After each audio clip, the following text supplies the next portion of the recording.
ಅರ್ಧಾಕಾರದ ಚಂದ್ರ ಇಂದು ಬೆಳಗಿದ ಸೌಹಾರ್ದತೆ ಒಂದು ಕತೆ. ಮಕ್ಕಳೂರ ಎಂಬ ಸಣ್ಣ ಪಟ್ಟಣದಲ್ಲಿ ಇಂದು ಮುಂಜಾನೆ ಮಸೀದಿಯ ಮಿನಾರೆ ಮೇಲೆ ಹೊಳೆಯುತ್ತಿದ್ದ ಚಂದ್ರತಾರೆ ವಿಶೇಷವಾಗಿ ತೋಚಿತು.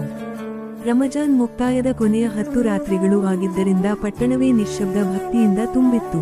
ಅದೇ ಸಮಯದಲ್ಲಿ ಮಸೀದಿಯ ಹೊರಗಡೆ ನಿಂತಿದ್ದ ಆಸಿಫ್ ತನ್ನ ಹತ್ತಿರದ ಬಡ ಮಕ್ಕಳಿಗೆ ಇಫ್ತಾರ್ ಪಾಕೆಟ್ಗಳನ್ನು ಹಂಚಲು ಸಿದ್ಧವಾಗಿದ್ದ.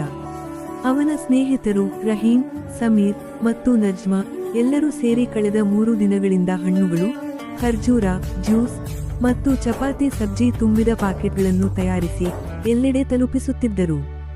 ಆದರೆ ಇಂದು ಒಂದು ವಿಶೇಷ ಘಟನೆ ನಡೆಯಿತು. ಹತ್ತಿರದ ಬಡಾವಣೆಯ ಜ್ಯೋತಿ ಅಜ್ಜಿ ಅನಾರೋಗ್ಯದಿಂದ ಬಳಲುತ್ತಿದ್ದರು. ಅವರು ಏಕಾಂಗಿ ಜೀವನ ನಡೆಸುತ್ತಿದ್ದವರಾಗಿದ್ದರು. ಇದನ್ನು ತಿಳಿದ ಆಸಿಫ್ ತಂಡ ಅಲ್ಲಿಗೆ ಧಾವಿಸಿ ಅವರಿಗೆ ಊಟ ಮಾತ್ರವಲ್ಲ, ಔಷಧಿ, ನೀರು ಮತ್ತು ಬೇಕಾದ ಎಲ್ಲ ನೆರವು ತಂದುಕೊಟ್ಟರು. ಜ್ಯೋತಿ ಅಜ್ಜಿ ಕಣ್ಣೀರಲ್ಲಿ ಹೇಳಿದರು, ನಿಮ್ಮ ಈ ಒಳ್ಳೆಯತನವೇ ನಿಜವಾದ ಧರ್ಮ. ನೀವು ಮಾಡಿದುದು ಮಾನವೀಯತೆ. ಮಕ್ಕಳೂರ ಪಟ್ಟಣದ ಜನರು ಈ ದೃಶ್ಯ ನೋಡಿದಾಗ ಮುಸ್ಲಿಮರ ಸೌಹಾರ್ದತೆ ಏನು ಎಂಬುದನ್ನು ಮನದಿಂದ ಅರ್ಥ ಮಾಡಿಕೊಂಡರು. ಮನುಷ್ಯನಿಗೆ ಮನುಷ್ಯನು ನೆರವಾಗುವುದೇ ಧರ್ಮ, ದಯೆಯೇ ಬಲ ಮತ್ತು ಒಗ್ಗಟ್ಟೇ ನಿಜವಾದ ಆಚರಣೆ. ಸೂರ್ಯಾಸ್ತವಾಗುತ್ತಿದ್ದಂತೆ ಮಸೀದಿಯ ಮಿಕ್ಕೈನ್ ಮುಗಿದ ನಂತರ ಆಸಿಫ್ ಮತ್ತು ತಂಡ ತಮ್ಮ ಇಫ್ತಾರ್ ಅನ್ನು ಜ್ಯೋತಿ ಅಜ್ಜಿ ಜೊತೆ ಕೂತು ಹಂಚಿಕೊಂಡರು. ಇದು ಕೇವಲ ಭೋಜನವಾಗಿರಲಿಲ್ಲ, ಇದು ಮನುಷ್ಯತ್ವದ ದೊಡ್ಡ ಹಬ್ಬವಾಗಿತ್ತು.